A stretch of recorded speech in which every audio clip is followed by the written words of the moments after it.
I guess like our thing is we're sort of a farm to fork or farm to table delivery service in Vancouver. And we're bringing regeneratively farmed products mainly from Vancouver Island, just because they have like an incredible culture of regenerative farming out there. Yeah. And we're bringing it over for delivery for people on the mainland.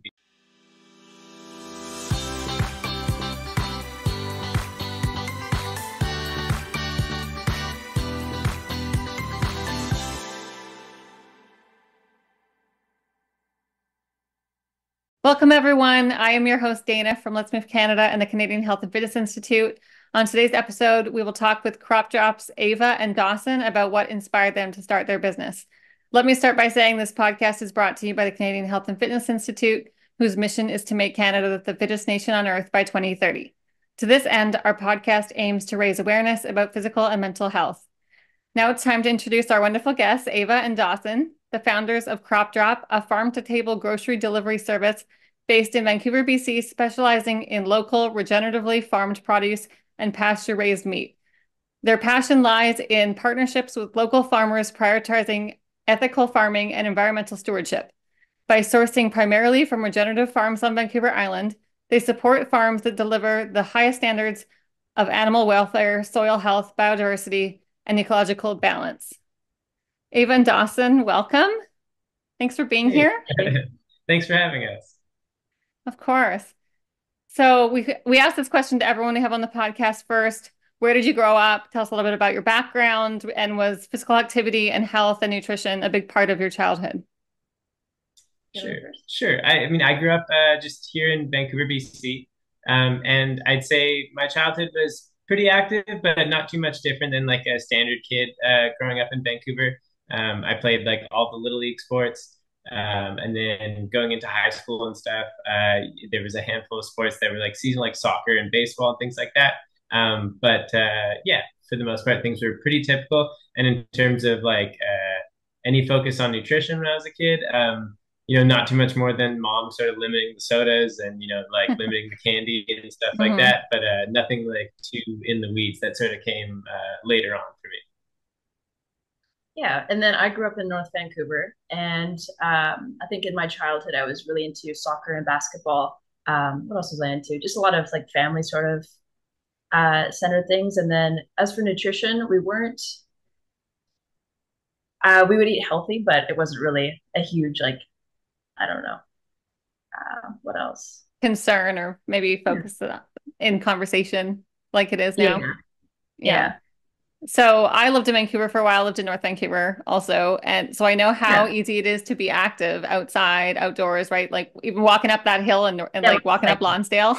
I used to live yeah, on Lonsdale. It was like every time you walk home, it was like cardio workout, right? But they have access to skiing and outdoor sports, and they have all these ways to be healthy, and active, which is amazing. And there's a huge focus on eating healthy and health food markets and all of this stuff too. So tell us, what is CropDrop and how did you get into it? How did you start it? What made you want to start it? For sure. I guess for like what is CropDrop? I guess like our thing is we're sort of a farm to fork or farm to table delivery service in Vancouver. And we're bringing regeneratively farmed products mainly from Vancouver Island, just because they have like an incredible culture of regenerative farming out there. yeah, And we're bringing it over for delivery for people on the mainland because it's sort of a new thing in farming, and I don't know, we got super into it, so we were kind of looking for a community that was really like leading the way in BC when it came to regenerative agriculture. And even though the ferry is like so unfavorable and stuff, there was kind of just no way around working with like the good folks over on Vancouver Island that help us out and make up our community of farmers. So yeah, yeah. that's kind of our thing. We're just bringing good food over from the island. Okay, so what is regenerative farming? Sure.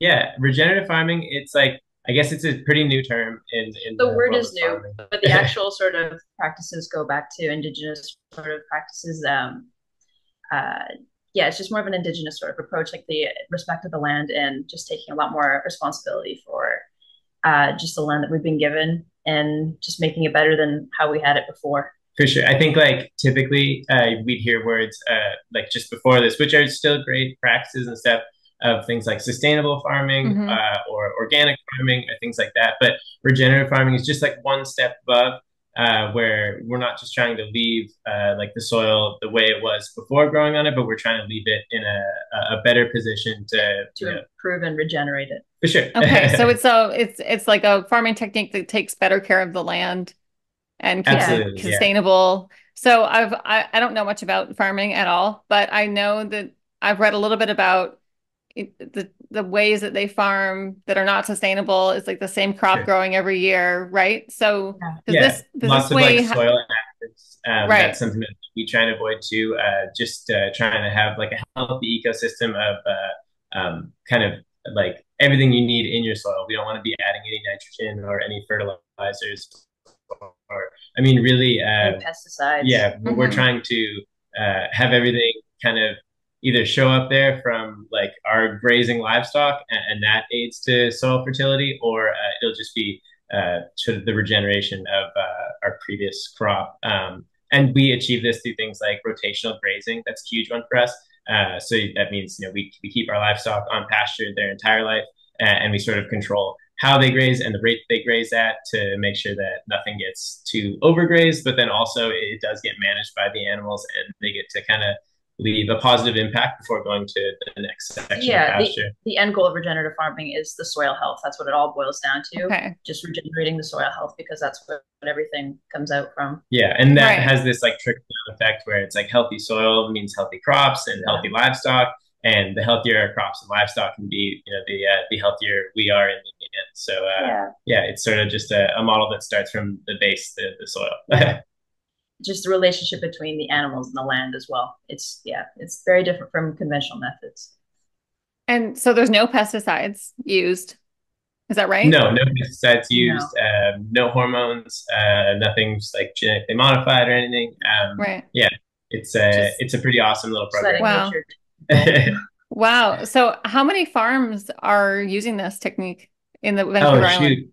I mean, there's probably tons of small farmers out there. Like, I don't want to ever discredit them that are doing something. They just can't, you know, supply too much more than their local farmers markets. It does require a lot more work from the farmers. Totally. But we're out there with, I'd say, 4 farms right now. We're hoping to bring on one other kind of couple that has a farm there. They're just kind of getting helped out and brought up to speed by some of the other people in our community when it comes to like how to run these regenerative practices. But it's we're really lucky where we kind of got to cover all our bases with these farmers, and they also are all they all knew each other already. So it's like this community that's awesome. They get to help one another out, and we didn't even kind of plan for that at all. It was just once we kind of toured one person's farm and were really impressed, and we decided, hey, we'd love to work with you guys. Here are the other people we're working with. It just turned into like, oh, we know them. Like, we go to church with them. They probably like community builds around it, right? Yeah, it's awesome. So it's made it so even the new farmers that we are going to be adding that want to kind of try some different things, they get to reach out to people that have had like years of regenerative farming and can kind of help them dodge any mistakes. Yeah, and it's not just limited to Vancouver Island that we source from. We also have a potato farmer out in Pemberton. She's awesome. She really focuses on biodiversity. And what else? The beekeeper that we're working with. Oh, right. Yeah, there's another beekeeper that is like soon to be kind of having her honey at a position where she can kind of sell it to other people. She's out in Squamish as well, and she's like. I wish I could name drop. Bee Wild Paradise. I think cool. We're gonna get like the official name very soon, but.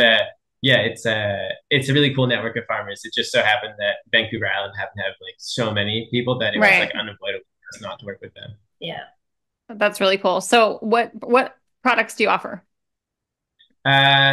For like our frozen stuff, like all the meat, it would be beef, chicken, and pork, and they're all 100% raised on pasture. And they're all grass-fed, grass-finished. Yeah, they're all given a biologically appropriate feed. Yeah. You know, even like the hens for our eggs and stuff, they've been supplemented with a fly larva as well. It's really cool. how far our farmers have gone to like really make sure that they are given this biologically appropriate feed, because we're not trying to have any sick animals, especially when we're dodging all the antibiotics and things like that. It's not really something we can afford.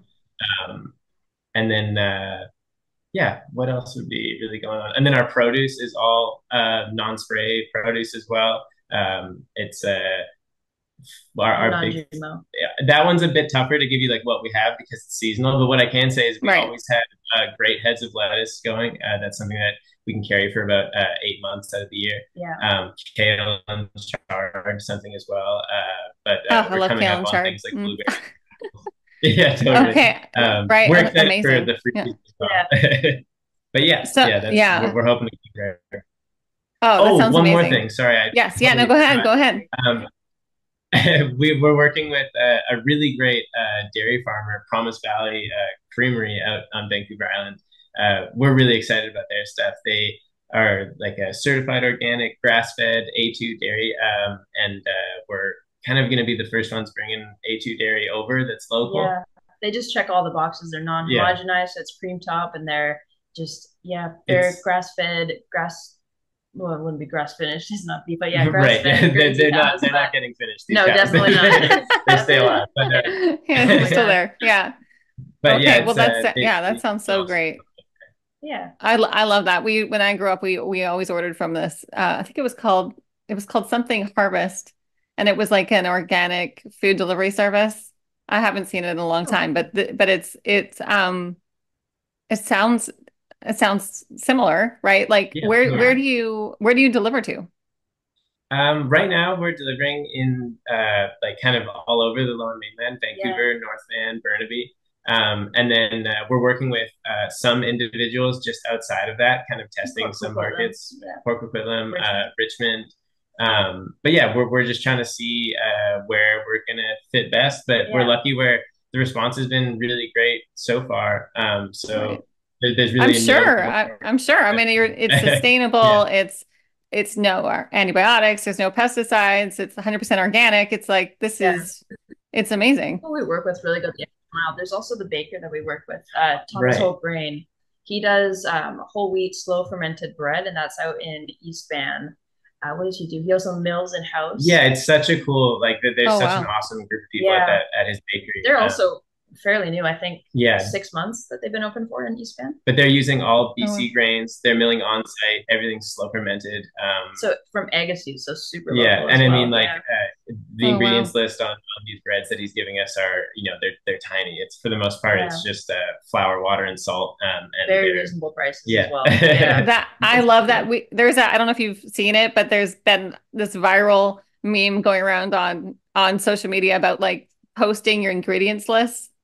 Have you seen this? And it's like 20 to 30, 40 ingredients for a loaf of bread or something, right? It's so crazy. Or cereal.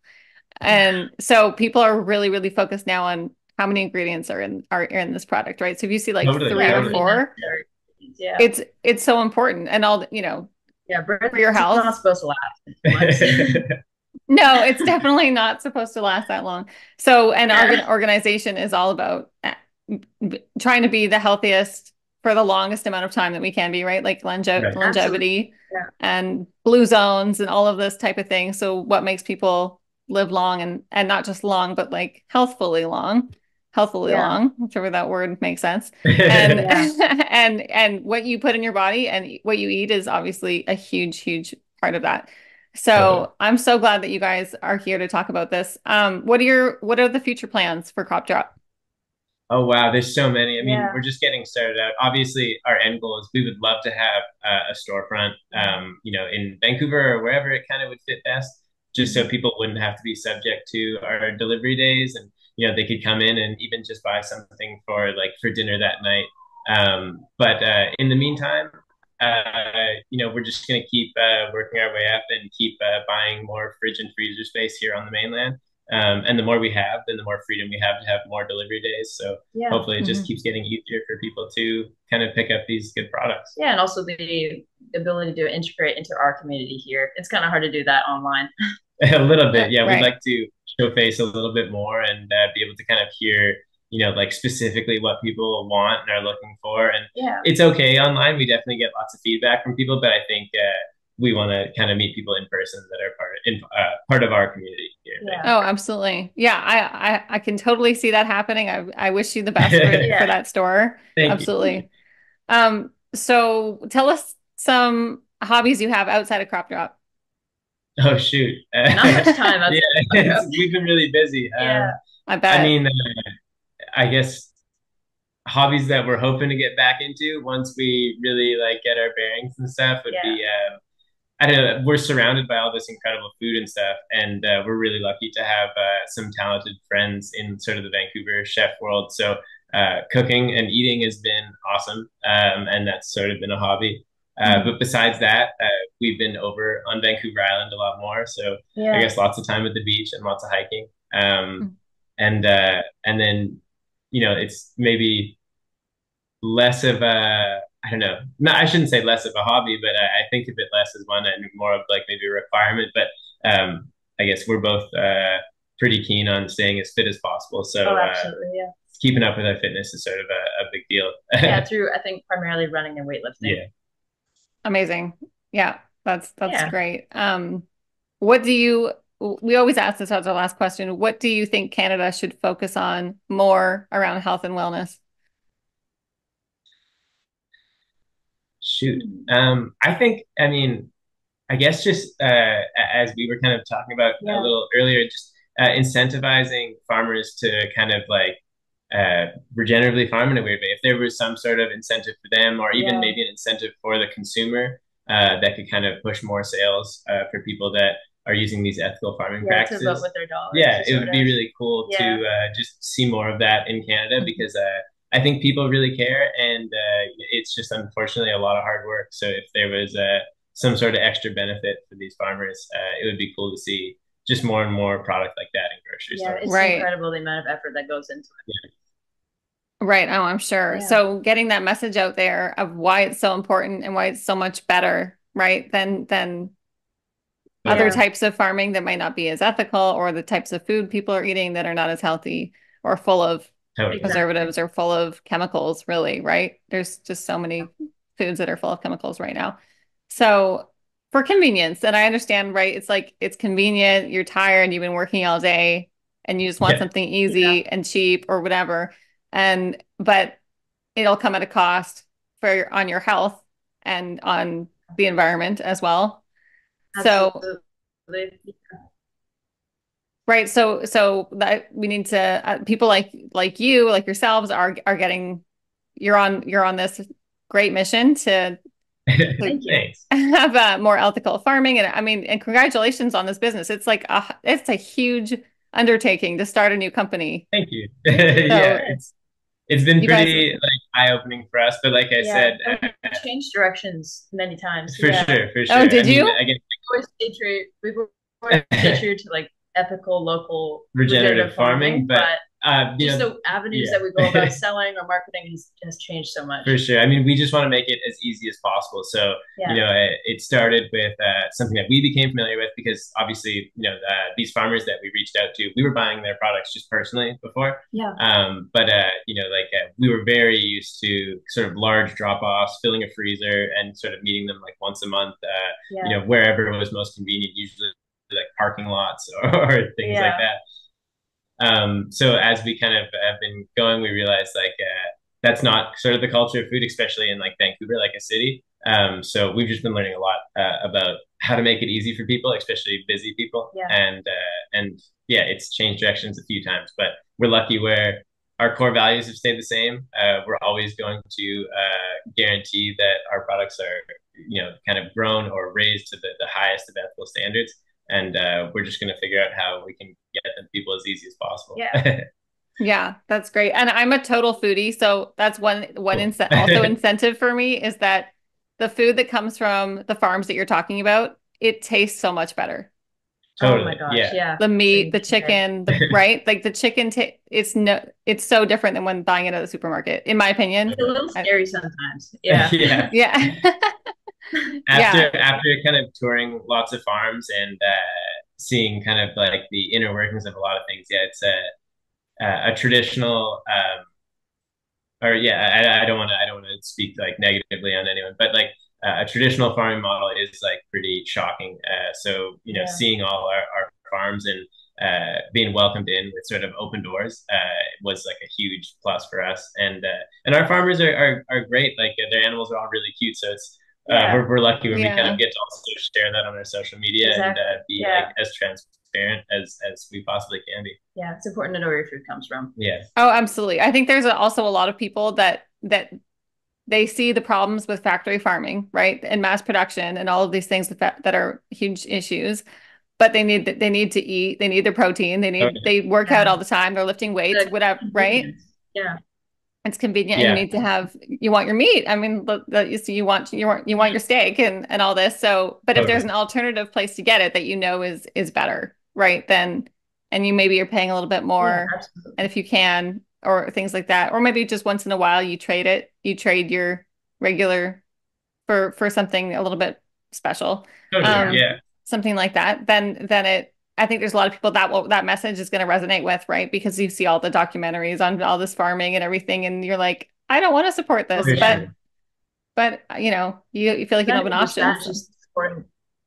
Yeah, exactly. Supporting local is also so huge. Just stimulating the local economy and supporting the people who really care about what they do, and just keeping that going. Because even here in Vancouver, like if you were to look for like for example, like I think that the big ticket right now is grass-fed beef. It seems to be super popular.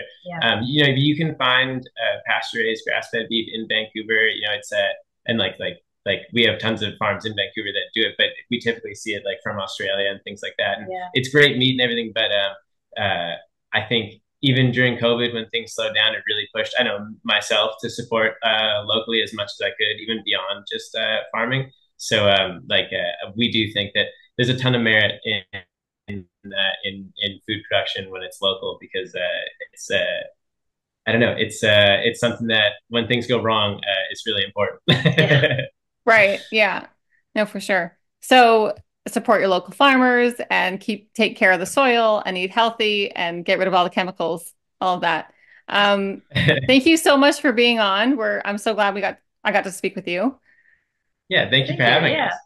Yeah, thank you. So I'm your host, Dana, from Let's Move Canada and the Canadian Health and Fitness Institute. If you want to learn more about CropDrop, visit cropdropbc.ca or follow them on Instagram at cropdropbc. Make sure to check out our Instagram at Let's Move Canada for the latest updates, and head over to letsmovecanada.com or chfi.fit to learn more about our organization. Don't hesitate to DM us if you're interested in being a guest on our podcast, and stay tuned for the next episodes. Thank you so much.